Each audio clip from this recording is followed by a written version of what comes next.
L'EPF forme depuis 1925, c'est-à-dire depuis plus de 100 ans, des ingénieurs généralistes dont le cœur est réellement une vision système qui permet de s'adapter aux besoins du marché, tant pour le premier emploi que dans une continuité de carrière. C'est un diplôme, donc le diplôme d'ingénieur généraliste EPF est accrédité par la CTI depuis presque 100 ans maintenant, sans discontinuité, et à chaque fois avec la durée maximum d'accréditation. Alors, qu'est-ce qu'un ingénieur généraliste? C'est ça qu'il est important de comprendre.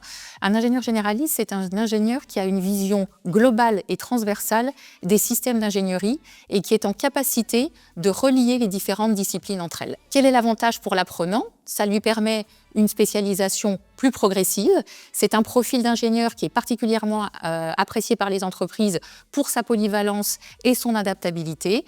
Et c'est un ingénieur sur lequel on va construire un tronc commun multidisciplinaire très équilibré. Il est important de noter que dans l'ingénierie, 40% pratiquement des ingénieurs aujourd'hui changent de spécialité au cours de leur carrière, ce qui fait de ce modèle d'ingénieur généraliste une facilité pour évoluer dans sa carrière.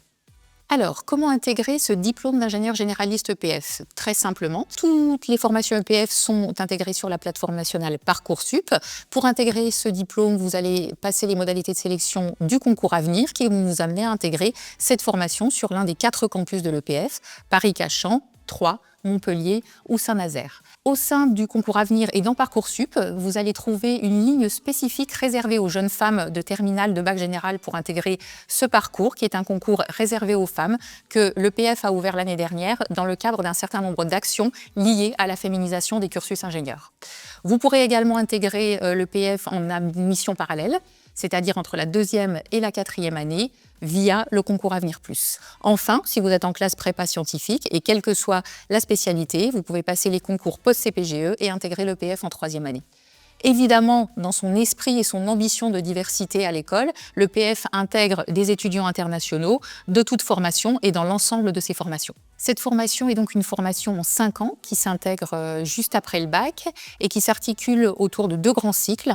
Un tronc commun de 3 ans qui est un tronc commun très multidisciplinaire, très varié et dont la particularité est d'être équilibré. On ne cherche pas à former un spécialiste de physique ou de mécanique ou de numérique, mais bien de réaliser une formation équilibrée au niveau de ces disciplines. C'est ce qui donne à nos ingénieurs une identité d'ingénieur généraliste. Le côté innovant du modèle d'ingénieur EPF est l'intégration de connaissances du monde du vivant pour l'industrie dans le tronc commun. Aujourd'hui, il est facile de comprendre que toute innovation dans l'ingénierie, qu'en réponse aux grands enjeux sociétaux que sont le changement climatique, la transition énergétique, la sécurité alimentaire, la santé globale, il est nécessaire d'avoir une compréhension du monde du vivant qui vient donner une carte supplémentaire à nos ingénieurs dans leur capacité de réflexion, de décision et de management. C'est la particularité du modèle EPF qu'on retrouve dans le tronc commun de 3 ans.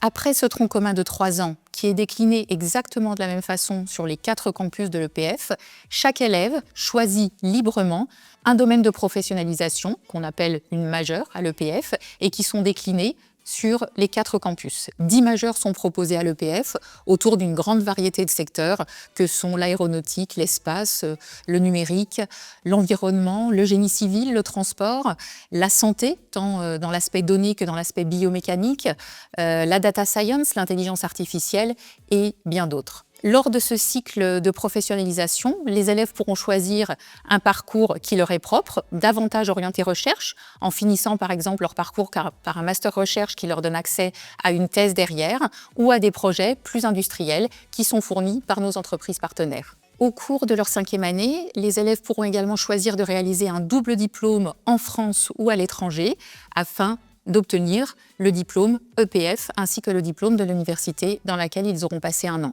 On parle de double diplôme en France avec Centrale Supélec, avec Polytechnique, avec les Arts et Métiers, avec l'Université Paris-Saclay.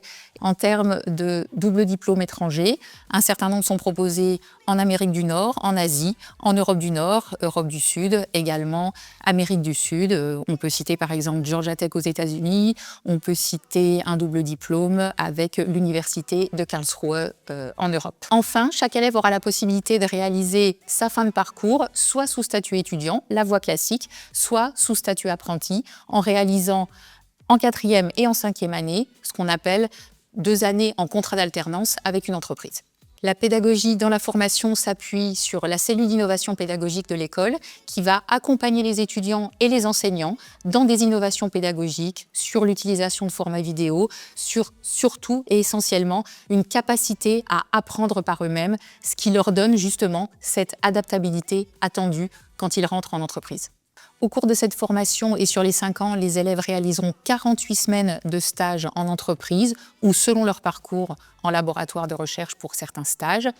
Ceci permet de valoriser une expérience professionnelle même supérieure à ce qui est attendu de la commission des titres de l'ingénieur et donc de permettre une employabilité facilitée. Chaque élève partira un semestre complet à l'international, soit à travers un des grands stages obligatoires de la formation, soit à travers un échange dans une université partenaire de l'EPF parmi les 170 proposés. La polyvalence de la formation induit naturellement une polyvalence dans les débouchés. Nos jeunes diplômés vont s'intégrer dans des bureaux d'études, vont s'intégrer dans des missions plutôt d'industrialisation, dans du conseil, évidemment en lien avec la majeure qu'ils auront choisie. L'EPF est une entreprise, comme toute entreprise, elle innove et propose aujourd'hui un modèle d'ingénieur en rupture avec les modèles traditionnels, en faisant le choix d'intégrer la dimension du vivant pour l'industrie dans son cursus d'ingénieur généraliste. Elle permet de mettre sur le marché un ingénieur dont l'objectif est d'avoir, en cohérence avec les missions de l'EPF et de sa fondation, un impact positif au niveau sociétal et dans le domaine de l'ingénierie. Si vous vous retrouvez dans ce profil d'ingénieur innovant, rejoignez-nous.